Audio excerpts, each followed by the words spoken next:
இந்த தை ஒண்ணு வந்துட்டாலே போதும். தமிழர் புத்தாண்டு தை ஒண்ணா சித்திரை ஒண்ணா அப்படின்னு ஒரு பெரிய விவாதம் வருஷம் தவறாம வந்துருது. இதற்கு காரணம் யாருன்னா இந்த திராவிட கருத்தியல், அந்த கருத்தியலை ஏற்றுக்கொண்ட அல்லது அதற்கு மாற்று கருத்தியலை முழு முதலாக உருவாக்க தெரியாத அல்லது அதற்கு எதிராக முறையான சண்டையிட தெரியாத சில தற்குறிகள் அப்படின்னு தொடர்ந்து அதை ஒட்டி, ஏன்னா அந்த திராவிடம் பேசுறவனும் தமிழர்னு தான் நாம எனக்கு பேசி நம்மளை ஏமாத்திட்டே இருக்கிறதுனால இந்த திராவிடம்ங்கிற கருத்தியலுக்கு எதிரான முழுமையடையாத ஒரு கருத்தியலை தூக்கி சுமந்துக்கிட்டு தன்னோட உயிரும் வளர்ப்பதற்காக இருக்கக்கூடிய கூட்டம், தற்போதைய ஜனநாயக அரசியலும் அதுதான் வெற்றி அடையக்கூடிய வாய்ப்பாக இங்கு ஒரு கட்டமைப்பை உருவாக்கி வச்சிருக்கிறதுனால அது அப்படியே அந்த குழப்பமும் சர்ச்சையும் தொடர்ந்துகிட்டே இருக்கு. தமிழர்களுக்குத்தான் இந்த ஒரு பெரிய துயரம் இருக்கு. அதாவது தன்னுடைய இன ரீதியான மரபு ரீதியான ஆண்டின் முதல் நாள் இது அப்படிங்கிறதுலயே ஒரு தடுமாற்றம் குழப்பம். ஏன்னா இங்க இவங்களை வழிநடத்தக்கூடிய ஆட்கள் அந்த மாதிரியான தெளிவான ஆட்கள் இல்லை. கேட்டா பாரதிதாசன் நித்திரை கொண்ட தமிழான்னு ஒரு பாட்டையும், அப்புறம் மறைமலை அடிகள் நூற்றுக்கணக்கான புலவர்கள் சேர்ந்து கூடி எடுத்தாங்க அப்படி, அதெல்லாம் கிடையவே கிடையாது. எந்த புலவருக்காவது பங்கு கொண்ட புலவருக்கு வானியல் அறிவு இருந்ததா, அல்லது நமது தமிழ் முன்னோர்களுடைய வரலாற்று ரீதியான அந்த அறிவு இருந்ததா? இவர்கள் எல்லாம் எந்த நாளை என்னவாக கொண்டாடுனாங்க, எல்லாம் எதன் அடிப்படையில் கொண்டாடுனாங்க அப்படிங்கிற அந்த கால கணக்குகள் குறித்த அறிவு இருந்ததானா நிச்சயமாக இருந்திருக்க வாய்ப்பே கிடையாது. அவர்கள் எல்லாம் மேற்கோள் காட்டுகிற முன்னத்தியர்களான தமிழ் மூதாதையர்கள், மூத்த புலவர்கள், அதாவது அரசவை புலவர்கள், தமிழ் மன்னர்களுடைய அரசவை புலவர்கள். சும்மா நான் சொல்றது இந்த பாளையப்பட்டுகள், ஜமீன்கள் தங்களுக்கு தாங்களே என் வயிறு உருண்டையா இருக்கா, உருண்டை வயிறுடையோனே அப்படின்னு தங்களுக்கு தாங்களே எழுதி இந்த வடிவேல் உற்பத்தை சொரிஞ்சு சந்தோஷப்படுவாங்க. அந்த மாதிரியான அந்த மன்னர்களை சொல்லல, அதாவது வந்தவர்களை சொல்லல, உருவாக்கியவர்களை சொல்ற. தமிழர்கள் எப்போதுமே இன்னொன்றை கடன் பெறக்கூடிய அவசியம் இல்லாதவர்கள். they are creators, they are inventors. இவர்கள் தான் ஒன்றை முதலில் உருவாக்கி இருக்க கூடும், உருவாக்கி இருக்க வேண்டும். அதுதான் நிலவியல் கோட்பாடாக வரலாற்று தரவுகளின் அடிப்படையில் நமக்கு உணர்த்தும் உண்மையாக இருக்குது. அப்படி இருக்கும் பொழுது இவர்கள் இன்னொன்றை ஏற்றுக்கொள்ள வேண்டிய அவசியம் நிச்சயமாக இருக்கு. அது எல்லாத்திற்குமே ஒரு அறிவியல் காரணங்கள் இருக்கும். அப்படியாக நாம் இது பண்ணும் பொழுது இவர்கள் எது ஒன்றுமே இப்பதான் நிறைய டெக்னாலஜிஸ் வந்துருச்சு. அதாவது பிரிட்டிஷ்காரர் வருகை அல்லது அதற்கு முந்தைய இங்கு வணிகம் என்று ஒன்று பண்டமாற்று முறை, அது இதனெல்லாம் ஒரு சின்ன நவீனம் அடையும் இல்லையா, ஒரு சின்ன கால மாறுதலா. மனிதர்கள் வாழும் பொழுது ஒரே மாதிரி வாழ முடியாது. நம்ம சின்ன குழந்தையில இருந்தது போல இப்ப இல்ல, இப்ப இருக்கிறத போல நாளைக்கு இருக்க முடியாது. ஏன்னா நிறைய நவீனங்கள் புதுமைகள் புகுந்து வருது. மனிதரின் தேவையா இல்லையா என்பதை விட இந்த நாகரிக காலம் பல அனாவசியங்களையும் கூட நமக்கு அவசியம் என்று உணர்த்தியதுனால நாம புதுசா எதையாவது ஒண்ணு தேடிட்டே இருக்கோம். அது எங்க இருந்து வந்தாலும் அதை ஏத்துக்கிறோம். அதே போலதான் தமிழர் நிலம் என்பது ஆதி காலத்தில் வேற ஒண்ணுமே இல்லை, இயற்கை சார்ந்த வாழ்வியல், வேளாண்மை பற்றுடைய பிரிவுகள், கட்டமைப்புகள், கண்டுபிடிப்புகள், இவ்வளவுதான். இப்படி இருந்த காலத்திலேயே உலகத்தில் இன்று அதாவது நிரந்தரமான கணக்குகள், இயற்கை மாறாதது, இது போல நிரந்தர கணக்கீடுகள் இருக்கு இல்லையா, இதையெல்லாம் தமிழர்கள் எல்லாத்துக்கும் முன்னாலேயே தங்களுக்கான கட்டமைப்பை வலுவாக வச்சிருந்திருக்கிறாங்க. அப்படிதான் இந்த ஆண்டு நாளிகை கணக்கீடுகளும் அதை ஒத்ததுதான். அப்படி இருக்கும் பொழுது நம்மளுடைய பருவநிலை இருக்கு இல்லையா, உலகமெங்கும் சூரியனை மையமாக கொண்டுதான் கேலண்டர்ஸ் இருக்கு. அப்படிதான் நாம இப்ப பின்பற்றிட்டு இருக்கக்கூடிய கிரிகோரியன் காலண்டர் கூட அதை ஒத்ததுதான். அதே போலதான் உலகத்தில் பல காலண்டர்ஸ் இருக்கு, அதுல சூரியனும் சந்திரனும் மட்டும்தான் பிரதானமாக இருப்பார்கள். அப்படி இருக்கும் பொழுது தமிழர்களுடைய இந்த கால கணக்குகளும் சூரியன் சந்திரனை அடியொட்டியதாகத்தான் இருந்திருக்குது. அப்படி பார்க்கும் பொழுது சூரியன் பூமி சந்திரன் அப்படின்னு அயன நகர்வில் ஒரு நேர்கோட்டில் சங்கமித்து தங்களுடைய மறுபயணத்தை, மீண்டும் அந்த பயணத்தை துவங்கும் முதல் நாளாக சித்திரையை கணக்கு வச்சிருக்கிறாங்க. சித்திரை ஒன்றை கணக்கு வச்சிருக்கிறாங்க. சித்திரை ஒன்றை தான் தமிழர்களின் புத்தாண்டுகளாக பல்லாயிரக்கணக்கான ஆண்டுகளாக கொண்டாடிட்டு இருக்கிறாங்க. இது இடையில் ஒரு சின்ன மாறுதலுக்கு உட்பட்டு. அதாவது சித்திரை முதல் நாள் இல்லாம பங்குனியில், அதாவது தற்போதைய நம்மளுடைய அரசாங்க கணக்குப்படி இந்த ஆண்டு சொல்லுவாங்களே, ஆண்டு கணக்கு மார்ச் ஏப்ரல் அது சொல்லுவாங்களே, இந்த 20 அதை ஒட்டி வரும். இதுதான் சில ஆயிரம் ஆண்டுகளுக்கு முந்தைய தமிழர் புத்தாண்டாக இது கொண்டாடப்பட்டிருக்கு மன்னர்கள் காலத்துல. இது எந்த இடத்துல மாறுது அப்படின்னா, ஒரு பெரிய கடற்கோளுக்கு ஆட்பட்டு மிகப்பெரிய ஒரு இயற்கையே தடுமாறி ஒரு பெரிய மாற்றத்துக்கு உட்படுது. அப்படியான சில ஆயிரம் ஆண்டுகளுக்கு முன்பு ஏற்பட்ட ஒரு பெரிய கடல்கோளின் காரணமாக இயற்கையே தன்னிலை தடுமாறும் அளவிற்கான ஒரு சீற்றம் ஏற்பட்டது. அப்படி ஏற்பட்ட மாற்றத்தின் பயனாக தான் அது ஒரு சிறு சிறு மாறுதலுக்கு மீண்டும் ஒரு பேரவையை கூட்டி பெரிய அமர்வு அமர்ந்து சித்திரை ஒன்றை வந்து தீர்க்கமானதாக முடிவு செய்யறாங்க. அதற்கு பிறகாக சித்திரை ஒன்றை புத்தாண்டாக கொண்டாடியதற்கு பின்பு நமது நிலத்தில் ஒரு பெரிய இயற்கை சீற்றமோ அல்லது காலத்தையே புரட்டி போடும்படியான இதெல்லாம் நடக்கல. அங்கொன்றும் இங்கொன்றுமாக நடக்குதானே தவிர பட் அவ்வளவு பெரிய ரேண்டமா அப்படியான ஒரு பெரிய மாற்றம் வந்து நடக்கல. அதாவது 6 மணிக்கு விடியுதுங்கிறது ஒரு 7 மணி ஆயிருதுங்க வெளிச்சம் வர்றதுக்கு. இப்படியான சின்ன சின்ன சேஞ்சஸ் இருக்கே தவிர அது நிரந்தரமாகல. ஆனால் அது நிரந்தரமான ஒரு பெரும் மாற்றத்தின் பொழுதுதான் இந்த மாற்றத்தை ஏற்படுத்துறாங்க. அந்த அடிப்படையில் நமது பருவகாலம் 6ஆக கணக்கிடப்படுது. கிளைமேட்ஸ் இருக்கு இல்லையா, 6 பருவகாலமாக கணக்கிடப்படுது. அது காறு காலம், கூதிர் காலம், முன்பனி காலம், பின்பனி காலம், இளவேனில் காலம், முதுவேனில் காலம் அப்படின்னு சொல்லிட்டு ஒரு 6 ஸ்டேஜா 6 பருவங்களாக கணக்கிடப்படுது.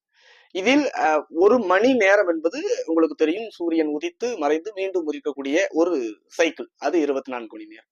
அதே போல இந்த 15 டேஸ் அண்ட் 30 டேஸ் இந்த கணக்கு, மாத கணக்கு உங்களுக்கு தெரியும். சந்திரன் வந்து அமாவாசை, பௌர்ணமி, இதெல்லாம் நிரந்தரம், அப்படியே இருக்குது. இந்த சுழற்சி 24 மணி நேரம், 7 நாள், 30 நாள், 365 நாள், அதாவது சூரியன், சந்திரன், பூமிங்கிற அந்த அயன நகர்வின் அடிப்படையில் ஒரு சம கோட்டில் வந்து சந்திக்கக்கூடிய ஒரு சைக்கிள் 365 அல்லது 365 நாள். இது சின்ன சின்ன மைனூட் சேஞ்சஸ் இருக்கும். அதை எல்லாத்தையுமே அட்ஜஸ்ட் பண்ணி தான், அதனாலதான் பிப்ரவரி மாசம் வந்து 28 பிரிட்டிஷ்காரங்க பண்ணது. நம்மளோட தமிழ் காலண்டரும் அதை வச்சுதான் இருக்கு. இதை பல சங்க இலக்கியங்களும் புலவர்களும் கூட இதை பாட்டாவே பாடி இருக்கிறாங்க. கொண்டாட்டங்களாகவும் கூட பல இடங்கள் இது பண்ணியிருக்காங்க. இதுல முக்கியமான வந்து நம்ம 12 மாதங்கள் இருக்குல்ல, இது எல்லாமே வந்து சமமாக சம பகலிரவு கோட்பாட்டு அடிப்படையில் இரவு, பகல், நாள், வாரம், மாதம், வருடம் அப்படிங்கிற ஒரு நிரந்தரமான பகுப்புக்கு இந்த சைக்கிளை உடைச்சு பிரிச்சு ஒவ்வொரு காலத்திற்கும் ஏற்றாறு போல, ஒவ்வொரு பருவத்திற்கும் ஏற்றாறு போல, பகல் இரவு என்கிற சம பகல் இரவு கோட்பாட்டிற்கு ஏற்றாறு போல ஈக்குவலா டிவைட் பண்ணி ஒரு ஒரு கட்டமைப்பு, அந்த கால கட்டமைப்பு முதலில் தோன்ற காரணமே ஃபர்ஸ்ட் வேளாண்மை சார்ந்த பருவநிலை மாற்றங்கள். அதன் பிறகு வேளாண்மை செழித்து மன்னர்கள் அல்லது ஊர் பெரியவன், ஊர் குடும்பர், இப்படியான ஊர் தலைவர்கள், இப்படியான கட்டமைப்பு வரும் பொழுது அவர்களுடைய வாரிசுகளுக்கு மெல்ல மெல்ல வந்து இந்த கால கணக்குகள் இந்த நேரத்தில் பிறக்கிறது, இந்த மாதிரியான கலாச்சாரங்கள் எல்லாம் உருவாகும் பொழுது அஸ்ட்ராலஜிக்கலா வந்து இதை கால்குலேட் பண்ணும் பொழுது இந்த ராசிகள், மாதம் ஒன்றையும் ராசிகளாக, அதற்குள்ள ராசி, நட்சத்திரம், லக்னம் இதெல்லாம் வருது இல்லையா, அது வேற ஒரு டிபேட், அது வேற ஒரு சப்ஜெக்ட். அப்படி இருக்கும் பொழுது மேச ராசி முதன்மையாக இருக்குது. 12 ராசிகளில் மேச ராசி முதனாக இருக்குது.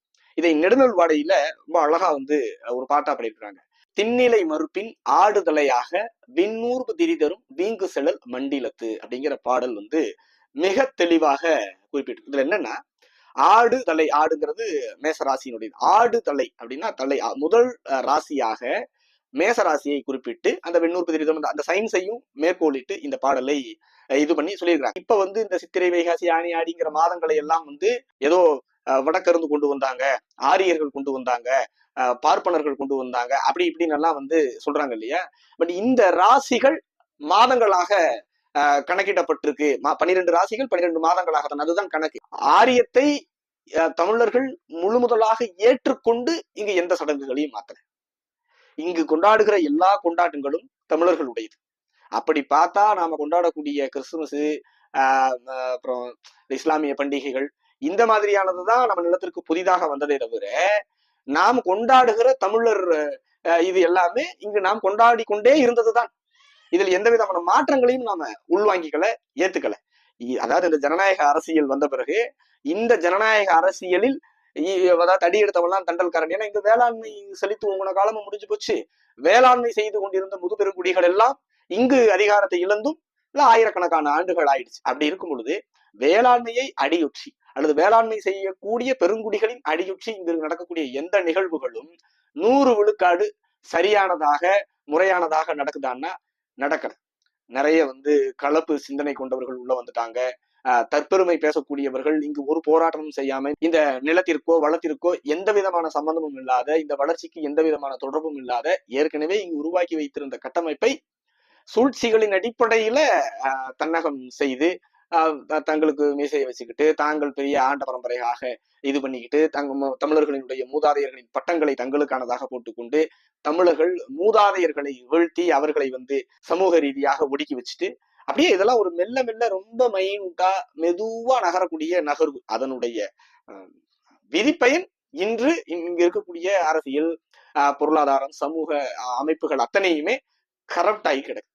அப்படி கரப்ட் ஆனதுல ஒரு முக்கியமான கரப்ஷன் தான் இந்த புத்தாண்டு கரப்ஷன். இதை புதுசாக அரசியலுக்கு வரவர்களும் அதை தூக்கி சுமப்பதற்கான காரணம் என்னன்னா, அது சக்சஸ்ஃபுல் ஒன்னா இங்க எஸ்டாப்ளிஷ் பண்ணப்பட்டுருச்சு. காரணம் வாக்கு அரசியல், வெறும் ஓட்டு தானே. இவன் எதை பார்த்து ஓட்டு போடுறான் நம்ம ஆளு அப்படிங்கறதெல்லாம் கதை வேறு. ஆனால் ஓட்டு போட்டுறான். ஓட்டு போட்டு என்ன அர்த்தம், என்ன காரணம், என்ன பொருள்னே தெரியாத ஒரு கொள்கை, ஒரு கோட்பாடு. சரி, அட்லீஸ்ட் அதுக்காவது உண்மையா நேர்மையா இருக்கிறாங்களான்னா அதுவும் கிடையாது. எந்த விதத்திலும் இந்த நிலத்திற்கு தொடர்பு இல்லாத கொள்கை, கோட்பாடு, பொய், புரட்டு அத்தனையும் இருந்தாலும் கூட அவர்கள் ஆட்சியாளர்களாக தொடர்வதால் இதுதான் சக்சஸ் ஆன ரூட் போல அப்படின்ட்டு புதுசா வர்றவங்களும் அது தங்களை ஆட்படுத்திக்கிறேன். இன்னைக்கு தமிழ் புத்தாண்டு வாழ்த்து சொல்லக்கூடிய விஜய் சில வருஷத்துக்கு முன்னால சித்திரை ஒண்ணுல கூட ஒரு வீடியோ பேசியிருந்தார். இதெல்லாம் சமூக வலைதளங்கள்ல பார்க்க நேரிடுச்சு.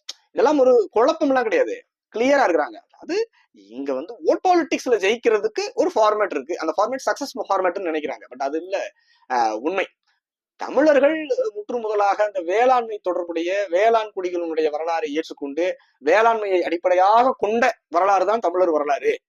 ஈவன் இன்னைக்கு பொங்கல் கொண்டாடுறாங்கன்னா இந்த பொங்கலுடைய நாயகன் யாருன்னா இந்திர விழா. அதுதான் இந்த விழாவினுடைய இது ஆதி காலத்து விழாவே அதுதான். ஆனால் அப்படியாக நடக்குதா? ஏறுதழுவுதல் வேற கதையாயிப்போச்சு, பொங்கல் விழாவே வேற ஆயிப்போச்சு. புதிதாக திருவள்ளுவர் விழா அது இதுன்னு இந்த பொங்கலினுடைய நோக்கம், இந்த பொங்கல் விழாவினுடைய துவக்கம் ஒரு மண்டலம் நடந்தது, இந்திர விழாவாக நடந்தது. இன்னைக்கு அப்படியா நடக்குது? அப்படி இல்லை. அப்ப இங்க வேளாண்மையை அடியொற்றி இருக்கக்கூடிய வாழ்வியல், மரபு, கலாச்சாரம், பண்பாடு, பாரம்பரியங்கள் எல்லாம் வேளாண் பற்றுடைய மக்கள் அல்லது வேளாண்மையை அடிப்படையாக கொண்ட மூத்த பெருங்குடி தமிழர்களுடைய வீழ்ச்சி என்னவா இன்னைக்கு உருமாறி இருக்குதுன்னா, வந்தவன் போனவன் எல்லாம் சொல்றதுதான் இங்க வரலாறு. தமிழர்களுடைய கலாச்சாரமே அதுதான் அப்படின்னு ஆயிப்போச்சு. சோ அதை ருசிச்சு அதில் ஆட்சியெல்லாம் அமைச்சு பழகினதுனால அது அப்படியே தொடருது. பட் அது அப்படியே தொடருமான்னா அப்படியே எல்லாம் தொடராது. இன்னைக்கு நமக்கு என்ன பெரிய வைத்தறிச்சல் வேதனைன்னா, தமிழர்னு இத்தனை ஆண்டு காலம் பேசினவன் நம்மளை ஏமாத்துறான். இன்னைக்கு வந்தவன் அவனுக்கு எதிராக சித்தாந்தத்தை கட்டமைக்கிறேன், அவனுக்கு எதிராக அவன் பேசுவதெல்லாம் போய் அவன் ஆமான நம்ம இல்லைன்னா தான் அது தமிழருடைய பாரம்பரியம் வரலாறாக இருக்கும்னு ஒரு அடிப்படை கட்டுமானத்தை கூட உள்வாங்காமல் நேர அவன் பேசுறதே அப்படியே பேசிட்டு மாற்றுங்கிறான். அது ஒரு பெரும் துயர். உண்மையாகவே தமிழர்கள் வானியல் அறிவிலையும் அந்த கால கணக்குகள்லையும் மிக எளிமையான, மிக தீர்க்கமான, தொலைநோக்கான அறிவுகளை கொண்டிருந்தார்கள். அதனாலதான் எந்த கன்ஃபியூஷனுமே இல்லாம ஆங்கில காலண்டர்கள் அல்லது வேற வேற காலண்டர்கள்லாம் மிகப்பெரிய தர்க்கங்களுக்கு உட்பட்டு 1000 முறைகளுக்கு மேல் சீர்திருத்தம் செய்யப்பட்டிருக்குது. இன்னுமே அதில் பல குழப்பங்கள் இருக்குது. ஆனா தமிழ் காலண்டர்ல எந்த விதமான குழப்பமும் இல்லாம இவங்க வடிவமைச்சிருக்கிறாங்க. அப்படின்னா இவர்கள் இந்த நிலத்தை, வளத்தை, இந்த நிலம் சார்ந்த பருவநிலைகளை அடிப்படையாக கொண்டு மிக எளிமையான இயற்கையோடு இயைந்த ஒரு கால கணக்குகளை வச்சிருந்ததுனாலதான் அது எந்த விதமான குழப்பமும் இல்லாம இருக்குது. மக்களுக்கு எல்லாம் குழப்பம் இல்ல, இவ்வளவெல்லாம் வேண்டாங்க. இப்ப இருக்கக்கூடியவர்கள் தன் தாய் தந்தையர்கள் என்னைக்கு புத்தாண்டுன்னு சொல்லி வருஷப்பிறப்பு அதுவுமா எந்திரிடா சீக்கிரம் இப்படின்னு சொல்லக்கூடிய அது ஒண்ணு ஏதோ நம்ம அம்மாக்கள் மட்டும் சொன்னதில்லை. அவங்க அம்மாவுக்கு அவங்க அம்மா சொல்லியிருப்பாங்க, அவங்க அம்மாவுக்கு அவங்க அம்மா சொல்லியிருப்பாங்க, அவங்க அம்மாவுக்கு அவங்க அம்மா சொல்லியிருப்பாங்க. இப்படியாகத்தான் பல ஆயிரக்கணக்கான ஆண்டுகளாக அவை கூடிய பெரியோர் எடுத்த முடிவுகளின்படி தமிழர்கள் ஒரு கால கணக்குகளை ஏற்றுக்கொண்டு டிராவல் பண்ணிட்டே வராங்க. அதில் தமிழர்களுக்கோ உள்ளவர்களுக்கோ உழவர்களுக்கோ உழவு பெருங்குடிகளுக்கோ எந்த விதமான குழப்பமும் இல்லை. அவர்கள் வாய்ப்புக்காக காத்திருக்கிறார்கள். அவர்கள் கையில் மீண்டும் ஆட்சி அதிகாரம் வரும் பொழுது இதெல்லாம் ஒண்ணுமே கிடையாது, பிராக்ஷன் ஆஃப் செகண்ட் இதெல்லாம் சரி பண்ணி. ஏன்னா இது எதுவுமே அந்த கரப்ஷனுக்குலாம் ஆளாக்க விடல. ஏன்னா அவர்கள் விழாக்களையும் பண்டிகைகளையும் எவன் என்ன பேசினாலும், யார் கடவுள் மறுப்பு பேசினாலும், யார் பண்பாடு எதிராக பேசினாலும், யார் மொழியியல் கொள்கைகளுக்கு எதிராக பேசினாலும், யார் கலாச்சார விழாக்களுக்கு எதிராக பேசினாலும் கூட அவன் பேசுறவன் பேசிக்கிட்டே இருக்கானே தவிர விழாக்கள் நடக்காமல் இல்லை, எதுவுமே நடக்காமல் இல்லை. தமிழர்கள் தமிழர்களாக தங்களுடைய வாழ்வியலை தொடர்ந்து கொண்டே காதுகுத்துல இருந்து கருமாதி வரைக்கும் இவர்கள் என்னவாக இருந்தார்களோ அப்படியேதான் இருக்கிறார்கள். இதை எந்த கும்பனாலும் அழிக்க முடியாது. பேசிக்கொள்ளலாம், மகிழ்ந்து கொள்ளலாம் சில காலம். அதைத்தான் ராஜராஜ சோழன் பெரிய கோயில்ல வந்து ஒரு கல்வெட்டு சொல்லுது. வாரதியில் சோழன் மங்கிசை தைந்து ஒன்படுகிற 18 மகாராட்டிரர் 8 ஆங்கிலேயம் 64 அந்நாளின் நாடு சமரச வரசுதான் அப்படின்னு தொடங்கக்கூடிய ஒரு பெரிய கல்வெட்டு கடைசியில் முடிக்குது. சப்பானியர் உதயகுடி நாட்டியால சகரமுருசா அப்படின்னு முடிக்குது. அந்த ஆண்டு காலம் எல்லாம் முடிவு வந்து சுத்தமான தமிழர், உழவுகுடி தமிழன் ஒருவன் இந்த நிலத்தில் சில 800 900 ஆண்டுகளுக்கு முன்பு இந்த நிலத்தை ஆண்ட ஒரு தமிழரின் மரபு மீண்டும் இந்த நிலத்தை கைப்படுத்தும் பொழுது, மீண்டும் அந்த ஆட்சி நிகழும் பொழுது, இதுவெல்லாம் ஒண்ணுமே இல்லை, குழப்பம் இல்லாத ஒரு தமிழர் வரலாறு மீள்கட்டமைப்பு செய்யப்படும். தமிழர் வரலாறு தமிழர் வரலாறாக எழுதப்படும். யார் தமிழர் என்பதை தமிழ் மொழி மட்டுமே பேசுறவங்க மட்டும் கூட சுத்தமான தமிழன் கிடையாது. அவனுமே இங்கு பிழைப்புக்காக வேறு வேறு ஆட்களால் இங்கு வந்து இறக்குமதி செய்யப்பட்டவன் என்கிற உண்மையை நிச்சயமாக வரலாறு திருத்தி எழுதும். வரலாற்றில் உளவுகுடி திருத்தி எழுதும்.